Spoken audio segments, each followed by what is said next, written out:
Halo semuanya, bertemu kembali. Jadi di video kali ini aku akan membuat kopi dengan menggunakan alat-alat sederhana atau dengan cara tradisional. Oke teman-teman, jadi kebetulan di dekat rumah itu ada beberapa batang kopi, nggak terlalu banyak. Kebetulan sudah masak, akhirnya dipanen, kemudian direndam beberapa hari, dan kemudian dijemur. Nah, hasilnya seperti ini.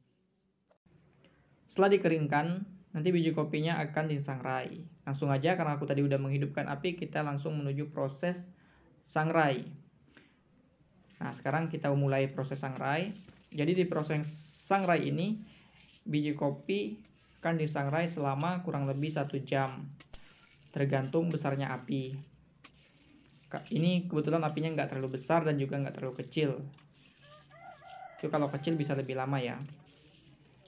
Yang paling penting dalam proses sangrai ini ialah kita harus terus aduk dari bawah, yang kopi bagian bawah ya, di bawah ke atas itu harus diaduk terus, karena kalau tidak diaduk itu nanti gosong bagian bawah dan nanti matangnya itu nggak berbarengan, jadi harus diaduk terus. Dan apinya itu di proses sangrai ini bagusnya itu sedang, nggak terlalu besar agar tidak gosong. Jadi kalau gosong kopinya bisa pahit ya. Jadi sebelum disangrai ini, seperti yang telah disebutkan di awal bahwa kopi ini sudah direndam. Nah, direndam itu beberapa hari agar kulit kopinya itu lepas ya, kulit luar kopi itu lepas. Setelah lepas nanti baru kita jemur. Proses penjemuran itu memakan waktu kurang lebih setengah hari. Tergantung cuaca. Kalau cuaca panas itu cukup setengah hari hingga kopinya kering. Nah, habis itu baru kita sangrai seperti ini. Oh ya, jadi ketika kecil itu kadang-kadang itu kan disuruh bapak beli kopi ke warung. Nah itu kan udah bentuk serbuk ya teman-teman, udah ada merek, berbagai macam merek kopi. Dan dulu tuh nggak tahu prosesnya gimana bisa jadi serbuk kopi seperti itu. Nah, dan ini kebetulan orang tuaku itu lagi mau buat gitu. Karena walaupun nggak begitu banyak batang kopi dekat rumah, aku bisa belajar secara langsung. Ternyata proses ini kelihatan sederhana teman-teman ya, tapi proses buatnya itu karena dengan cara tradisional itu membutuhkan kesabaran dan perjuangan luar biasa.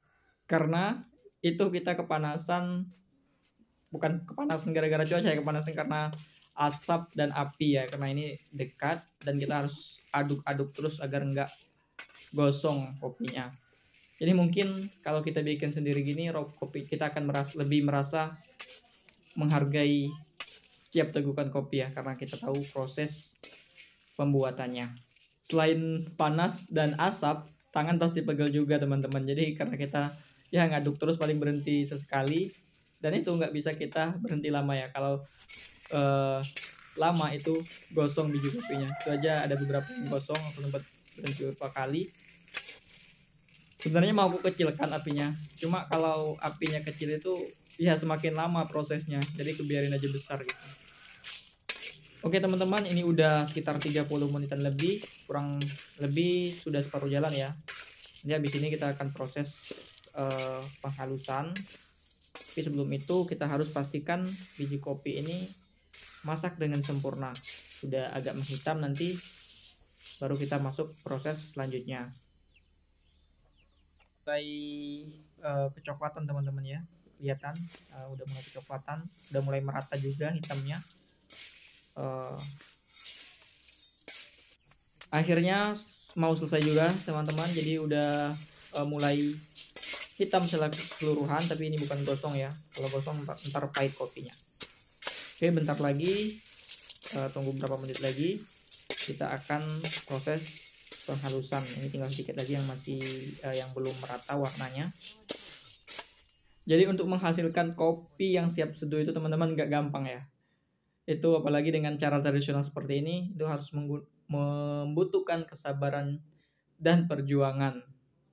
Nah ini udah masuk ke proses selanjutnya, yaitu proses penghalusan, yang mana biji kopi yang kita sangrai tadi kita haluskan menggunakan ini apa ya namanya, lesung ya. Nah, setelah dihaluskan tadi, sekarang proses pemisahan antara yang halus dan yang kasar. Nanti yang kasar kita tumbuk lagi agar kopinya tidak menggumpal gitu, agar halus sempurna. Oh ya, jadi kalau udah terpisah dari kasar dan yang halus, itu nanti bisa ditambahkan dengan kelapa ya, kelapa parut. Nah, itu biar rasanya lebih gurih. Oke, sampai di sini dulu video kali ini teman-teman. Terima kasih sudah menonton. Sampai ketemu di video selanjutnya.